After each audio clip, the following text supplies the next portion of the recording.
हमको तो लग रहा है कि त्रिशंकु सरकार बनेगी अब। त्रिशंकु? हाँ, त्रिकोणीय होगा।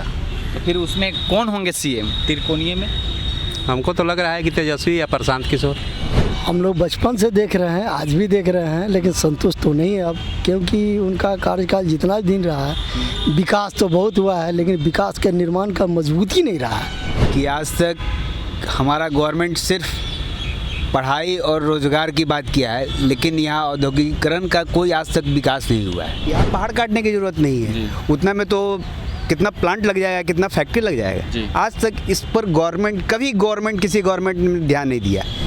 एकदम वो उसको क्या बोलते हैं, जैसे सऊदी अरब में कानून है कि एकदम गलती किया हाथ काट दो, गलत नतीजा दिखा आँख फोड़ दो, उस तरह की कानून की ज़रूरत है। तभी ऐसे पापी दरिंदों के मन में दहशत होगा कि भाई अब ये करेंगे तो ये हो जाएगा। देखिए, इसमें बहुत ऊपर से लेके नीचे तक सब बहुत राजनीतिक चाल है, समझ गए। नमस्कार, मैं प्रेम, आप देख रहे हैं MK न्यूज़ इंडिया। अब कुछ ही महीने रह गए हैं 2025 का विधानसभा के चुनाव की तैयारी में सारे दल जो लग गए हैं, और इसमें देखा जा रहा है कि 2025 का जो सत्ता में जो आने की जो संभावनाएं बन रही है, RJD अपने तरफ, JDU अपने तरफ और BJP अपने तरफ, सारे जो दल जो है अपनी तैयारी में लग गए हैं और कह रहे हैं कि इस बार भी NDA की सरकार बनेगी और नीतीश के ही चेहरे पर लड़ेंगे। लेकिन हमें देखना होगा क्या इस बार नीतीश मैजिक, जिस तरह से देश में कहते हैं कि मोदी मैजिक चला है, फिर से जो तीसरी बार प्रधानमंत्री बने नरेंद्र मोदी, उसी तरह से नीतीश कुमार जो है 2025 में फिर से गद्दी पर आएंगे और NDA का जो चेहरा मुख्यमंत्री का होगा वो नीतीश कुमार का होगा, उन्हीं के चेहरे पर लड़ा जाएगा। लेकिन देखना होगा कि जिस तरह से तेजस्वी अपने आप को और क्षेत्रों में जाकर लोगों को विश्वास जता रहे हैं और कह रहे हैं कि जिस तरह के घटनाएं हो रही है NDA की सरकार में, डबल इंजन की सरकार में, वो नाकामी दिखा रहे हैं। महिलाओं को सुरक्षा, महंगाई, बेरोजगारी जिस तरह से बढ़ रहे हैं, उसके अनुसार क्या जनता का राय किस तरह से जाता है, 2025 के चुनाव का जो मूड है किस तरह से दिखता है। तो हम अभी वर्तमान स्थिति में जो है, अभी हम गांधी मैदान में हैं और यहाँ पे काफ़ी सारे लोग हैं और जानेंगे कि 2025 का जो विधानसभा चुनाव होने हैं, क्या उनमें जो नीतीश कुमार के कार्यकाल जो रहे हैं और 1 साल के करीब जो बच रहे हैं, उसमें कितना ये खुश हुए हैं और क्या क्या इनकी जो है कमियां रही है, इनसे जानेंगे। कहाँ से हैं? आरा से। आरा से। नीतीश कुमार के काम काजों से ठीक है? जी नहीं। क्यों, क्या क्या कमी रही है? बहुत सारी कमी है। क्या, जैसे? आप ही बता रहे हैं कि महिला सुरक्षा जी, बना हुआ पुल गिर जाना जी, जिसका उद्घाटन भी नहीं हो रहा है, वो भी पुल गिर जा रहा है जी, तो सरकार कहाँ से चलेगी?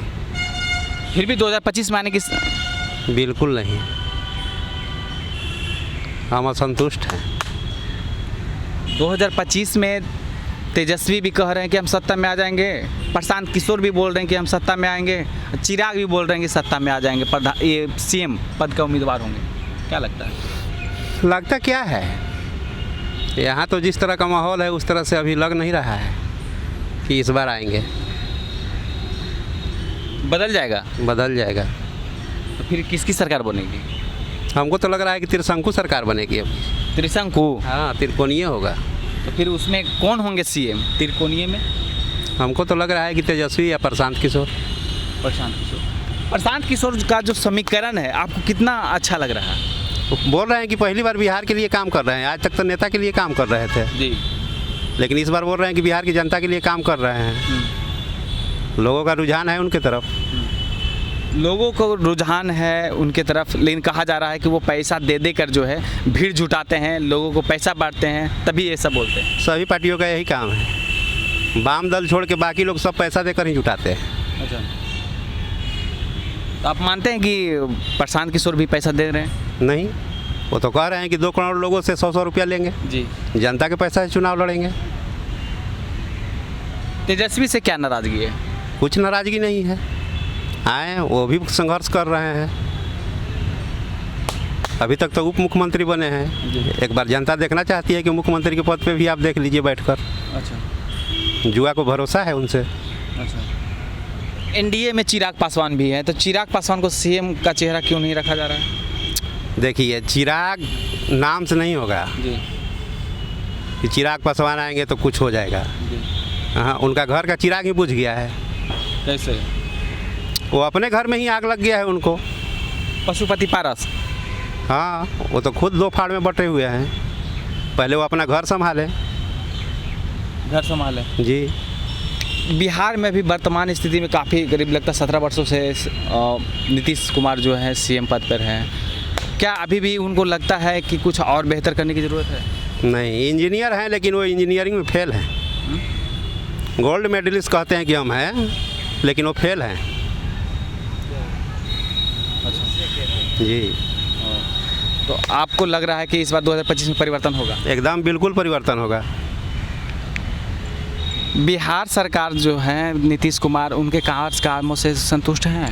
हम लोग बचपन से देख रहे हैं, आज भी देख रहे हैं, लेकिन संतुष्ट तो नहीं है अब, क्योंकि उनका कार्यकाल जितना दिन रहा है विकास तो बहुत हुआ है, लेकिन विकास के निर्माण का मजबूती नहीं रहा है। और इसलिए मैं भी चाह रहा हूँ कि सत्ता परिवर्तन हो, और हम लोग चाहेंगे कि सत्ता परिवर्तन होना ही चाहिए। फिर कौन आएंगे? वही त्रिशंकु सरकार बनेगी, त्रिकोणीय, उसमें कोई दुमत नहीं है, एकदम बिल्कुल बनना चाहिए। त्रिकोणीय में फिर सीएम पद का उम्मीदवार कौन होंगे? देखिए, दावेदार तो 5 है, तो 5 में से एक ही बनेंगे। वो आरजेडी भी है, आपका एलजेपी भी है, जदयू भी है, एनडीए का तो भाई डबल इंजन की सरकार है, तो 2 दल मिलके बनाएंगे। और लेकिन हम किसी को ये नहीं कह सकते कि यही बनेंगे। अब देखिए, कॉन्टेस्ट होगी और जिनके पक्ष में ज़्यादा सत्ता आएगी वो बनाएंगे। तो सबसे बेहतर 2025 में जो सीएम पद के उम्मीदवार में जो हम चेहरे होंगे कौन होंगे? हम तो चाहेंगे कि प्रशांत किशोर ही हो जाए। प्रशांत किशोर ही क्यों होंगे? क्योंकि वो अच्छे राजनीतिककार हैं और उनके छवि भी अच्छे हैं, और सारे लोग उनके स्टेटमेंट पे चुनाव जीते भी हैं। इस बार वो बिहार के लिए ही काम कर रहे हैं, तो हम लोग भी चाहेंगे कि एक बार नए चेहरे आए, सीएम के रूप में आए और कुछ कार्य करे बिहार में, कि जो हम लोगों को लगे कि बेरोजगारी, टैक्स, इन सबों से निजात मिले। लगता है कि महंगाई, बेरोजगारी दूर? हाँ, बिल्कुल होगी, एकदम होगी। जब उनके स्टेटमेंट पे सरकार बन सकती है बिहार में, यूपी में, बंगाल में, देश के लिए भी, तो बिहार के लिए क्यों नहीं हो सकता है? कह तो रहे हैं कि वो प्लान सिर्फ बनाते हैं दूसरों के लिए, लेकिन अब आप खुद के लिए प्लान बनाएंगे तो हो सकता है कि फंस जाएंगे। नहीं फंसेंगे, वो कभी नहीं फंसेंगे। हम लोग का तो ज्ञान कहता है कि वो नहीं फंस सकते हैं, अच्छे राजनीतिकार हैं। आप बेरोजगारी से निजात दिलाएंगे और यहाँ पे विकास का कार्य होगी, और उनके नेतृत्व में होगा तो होगा। बिहार में वर्तमान स्थिति में जो बिहार का जो अभी दुर्दशा है उसके बारे में क्या कहेंगे? क्या कहेंगे, अभी तो देख रहे हैं बहुत त्रस्त है हम जो यहाँ बिहार की जनता। मैं भी त्रस्त हूँ, मैं भी बिहार का ही जनता हूँ, और मैं चाहूँगा कि इससे निजात मिले। और ऐसे छवि के लोग हैं जिन्हें मैं सपोर्ट करना चाहता हूँ, जैसे प्रशांत किशोर। उसके बाद में है हमारे लालू प्रसाद के बेटे जो है तेजस्वी यादव, वो भी हैं, यंग है, वो भी यंग के लिए कुछ कर सकते हैं। लेकिन बिहार में एक जाति का समुदाय तो नहीं है, सारे सर्वमान्य जाति के लोग हैं, और जिनकी सत्ता आएगी वो बनाएंगे। सत्ता आएगी वो बनाएंगे। चाचा, युवा बेरोजगार है, फिर भी कह रहे हैं कि युवाओं को हम 32 लाख जो है नौकरियां देने के तैयारी में है, 2025 तक हम दे देंगे। क्या लगता है सच्चाई? नहीं, ऐसा कुछ तो लगता नहीं है, बट हमारे यहाँ ये हमारे बिहार का दुर्भाग्य है कि आज तक हमारा गवर्नमेंट सिर्फ पढ़ाई और रोज़गार की बात किया है, लेकिन यहाँ औद्योगिकीकरण का कोई आज तक विकास नहीं हुआ है। अब यहाँ के युवाओं को देखिए कि बाहर जाके वो काम करते हैं,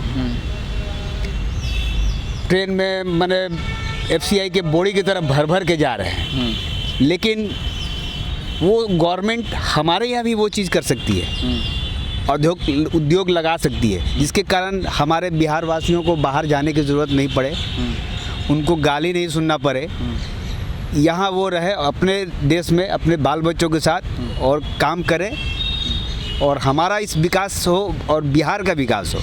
इस पर आज तक किसी गवर्नमेंट ने कोई पहल नहीं किया है। चाहे मेरी उम्र काफ़ी हो गई है, उस समय से मैं ये देखता आ रहा हूँ। जब पहाड़ काट के जब वहाँ प्लांट बैठ सकता है, तो यहाँ तो पहाड़ काटने के लिए ना मैदान है जी।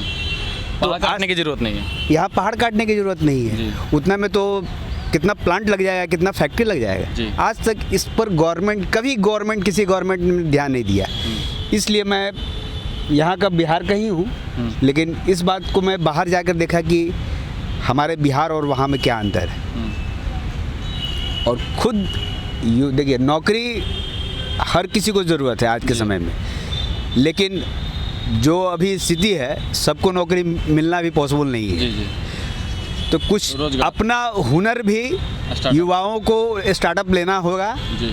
तभी हमारे इस बिहार का विकास होता है। अन्यथा तो आगे देखिए क्या होता है। अभी तक तो इतना देखते देखते इतना उम्र हो गई है मेरी। लॉ एंड ऑर्डर को लेकर के जो हमेशा नीतीश कुमार कहते हैं कि बिहार में सुशासन की सरकार है, नहीं, कितनी सच्चाई है? नहीं, वो देखिए, ऐसे अपने वक्तव्य से वो बोल भले दे दे मीडिया के सामने, लेकिन आप और हम आम जिंदगी में हैं तो वहाँ इस तरह की बात देखने को बहुत हद तक नहीं मिलती है। जी। आए दिन इस तरह की घटना होती रहती है, तो इस पर सरकार को थोड़ा सख्ती दिखना चाहिए कि लॉ एंड ऑर्डर बढ़िया से वो दुरुस्त कर सके कि आम जनता को कभी भी बेधड़क माने खुले दिल से कहीं भी आ जा सके, उनको कोई प्रॉब्लम ना हो। इस पर थोड़ा गवर्नमेंट को ये करना चाहिए। और बाकी तो देख ही रहे हैं, यहाँ विकास के नाम पे विकास तो काफ़ी विकास पुरुष हैं, लेकिन वो बस अब लगता है कि सिर्फ नाम के रह गए हैं कि विकास पुरुष हैं। सामने हालात देख रहे हैं सब, अभी पुल का क्या स्थिति हो गया। तो महंगाई के बारे में क्या बोलेंगे? महंगाई देखिए क्या है कि अब आजकल के नवयुवक पीढ़ी जो है वो खेती करना नहीं चाहते। अब भले वो हाई टेक्नोलॉजी वाला खेती कर ले, वो कहीं से आके सीख के या कोई भी, लेकिन जनरली जो हमारे बाप दादा जो खेती किसानी जो रहे हैं वो चीज़ आज के नवयुवक नहीं कर सकते। तो उनको अपना स्टार्टअप के लिए कुछ वैकल्पिक विषय यही, या तो आप जॉब लो या अपना उद्योग खड़ा करो। अब उद्यमी लोन जो मिल रहा है, अब देखिए मुख्यमंत्री की तरफ से उस पर कितना आगे ये बात इम्प्लीमेंट होता है आज के हमारे समाज में, वो तो अभी देखने की बात है। अभी तक तो कुछ ऐसा लग नहीं रहा है। तो अपना स्टार्टअप ये भी लेना पड़ेगा। आप पढ़ रहे हो, अच्छी बात है, आप नौकरी लो, बड़ा अफसर बनो, जो भी बनना है जिस लाइन में आप हो, लेकिन अपना स्टार्टअप कुछ बिजनेस का भी लेना पड़ेगा। आप बाहर में जाके वो काम किसी कंपनी में कर रहे हो, आप खुद यहाँ करोगे तो आप उतने बिहार वासियों को, अपने युवा भाई को रोज़गार दोगे यहाँ। तो ये चीज़ माइंड डेवलप करना पड़ेगा युवा को कि ये चीज़ पर भी हम फोकस करें। सरकार के अनुसार वो जो कहा जाता है कि सरकारी नौकरी, उस पर ना करके अपना भी स्टार्टअप करना चाहिए। अपना भी स्टार्टअप जरूरी है। सरकारी नौकरी तो ठीक है, आप प्रयास कर रहे हो, लेकिन एक बैकअप आप ये भी लेके चलो। अगर नौकरी नहीं मिला तो फिर क्या करोगे? कहो कि सरकार नौकरी नहीं दे रही है, हम रोजगार देने वाला बने। हाँ, हम रोजगार आप दीजिए। आप सरकार रोजगार नहीं दे रही है तो आप रोजगार दो ना। जैसे आप बाहर में आप जा रहे हो रोजगार लेने के लिए यहाँ से, अब मान लो कि आप पढ़ाई कर रहे हो नौकरी के लिए, अगर नौकरी नहीं मिला तो क्या करोगे? और फिर बोलोगे सरकार से कि सरकार नौकरी नहीं दे रही। कितने को नौकरी गवर्नमेंट देगी वो? एक आखिरी सवाल रहेगा कि माताएं बहनें सुरक्षित अब नहीं रही है, तो इसका ठोस कदम के लिए आप क्या कहेंगे? बिहार के लिए इस पर सरकार को सख्त कानून बनाने की ज़रूरत है, एकदम ऑन स्पॉट कानून। फास्ट ट्रैक कोर्ट तो माननीय न्यायालय में है, लेकिन वो फास्ट ट्रैक डिसीजन भी कोर्ट और सरकार के मध्यस्थता या जो भी कानूनन विधि हो उसके अनुसार सरकार को लेना बहुत ही अति आवश्यक है महिला और बहन के लिए। कि आप पकड़ा जा रहा है कोई आदमी, उसको जेल में आप डाल रहे हो, सरकार उसको क्यों पाल रही है?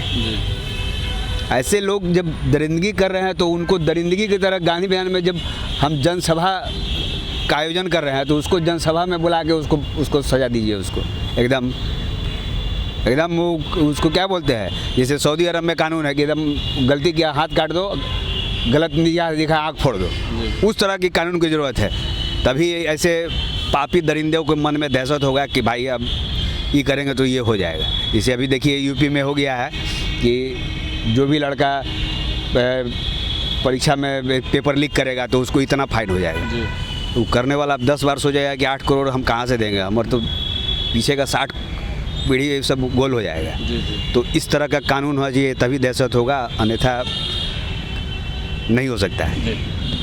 आप क्या कहेंगे माताओं बहनों के लेकर जो सुरक्षा की बात जो चल रही है, उस पर क्या कहेंगे? सरकार को उचित कदम उठाना चाहिए जी। सख्ती से कि कहीं भी दुर्घटना ना हो। लेकिन आज तो पल पल दुर्घटना चल रही है, इसमें सरकार का ही कहीं ना कहीं कमी दिखती है और दिख रही है। हम तो चाहेंगे कि सरकार कुछ ठोस कदम ले जिससे महिलाएं सुरक्षित रहें, हर जनता सुरक्षित रहे। हम तो यही चाहेंगे। ऐसा थोड़ी है सरकार अगर कदम लेगी ठोस तो सिर्फ महिला सुरक्षित थोड़ी रहेगी, उसमें पब्लिक जितने भी है सारे सुरक्षित रहेंगे। एक आखिरी सवाल रहेगा। गुजरात में वलसाड़ एक जगह है जहां 3 साल की बच्ची के साथ बीते दिन रेप होता है। तो अब बिहार से लेकर केंद्र तक ये जो रेपिस्ट वाला जो मामला है, माताएं बहनों के साथ जो हो रहे अत्याचार अब काफ़ी बढ़ गया है। तो आपको क्या लगता है कि ये ख़त्म सरकार के द्वारा हो सकती है या नहीं? नहीं, तो किसके तरफ से होगा? ये जितना भी काम हो रहा है सब सत्ता के संरक्षण में ही हो रहा है। जी। ख़त्म करने के लिए क्या करना होगा? ख़त्म करने के लिए नया कानून बनाना पड़ेगा। जी। कोई ऐसा कदम? इस पे सरकार को पहल करनी चाहिए। केंद्र सरकार कड़ा फैसला लेने से डरती है। क्यों डरेगी वो तो सत्ता में है ही। सत्ता में है फिर भी डर रही है, क्योंकि उन्हीं के लोग ये बलात्कार कर रहे हैं।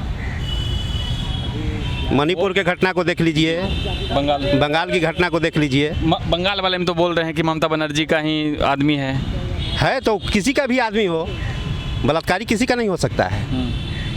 उसके साथ कोई समझौता करने की बात ही नहीं है। उसको सज़ा होना चाहिए, जी। चाहे वो किसी पार्टी से हो, किसी जाति से हो। बिहार की बात करें तो बिहार में नीतीश कुमार बोलते हैं कि हम किसी को फंसाते नहीं, किसी को बचाते नहीं हैं। ये बचाते हैं। किसको बचाएं? अभी देख लीजिए, यहाँ तालिबानी चल रहा है। अभी बेगूसराय की घटना को देख लीजिए, गुप्तांग में लाल मिर्च डाल दिया गया है। जी। इनका पुलिस प्रशासन कहाँ है? जो आंदोलन करता है उस पर लाठी चार्ज होता है, लेकिन गुंडा अपराधी पे यहाँ लाठी चार्ज नहीं होता है। जी। ये साफ साफ दिख रहा है। केवल कहने का है कि यहाँ पर सुशासन बाबू की सरकार चल रहा है। सुशासन बाबू की सरकार है। एक अनंत सिंह जो है, आप जानते भी हैं, उनको रिहाई मिल गई। तो आपको क्या लगता है कि वो उनको सरकार के द्वारा छोड़ा गया है या कानून कार्रवाई के द्वारा छोड़ा गया? देखिए, इसमें बहुत ऊपर से लेके नीचे तक सब बहुत राजनीतिक चाल है। समझ गए? अनंत सिंह जैसे और लोग जेल में हैं, लेकिन उनको कोई फ़ायदा नहीं हो रहा है। जिससे सत्ता सुरक्षित रहे उसी को निकाला जा रहा है, उसी को बचाया जा रहा है। सत्ता में कैसे आना? सत्ता में कैसे आना है?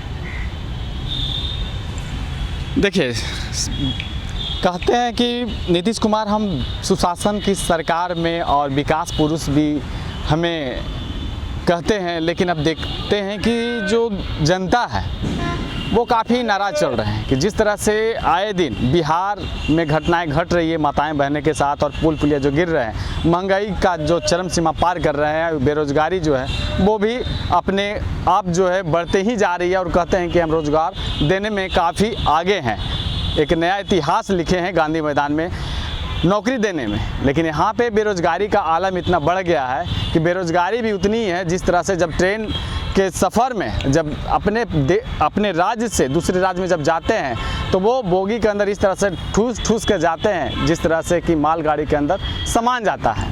लेकिन अब कहते हैं कि यहाँ बिहार में रोज़गार की कमी नहीं है। लेकिन देखना होगा 2025 में नीतीश की सरकार बन पाती है या नहीं। इस तरह के तमाम खबरों के लिए बने रहे, देखते रहे एमके न्यूज़। धन्यवाद।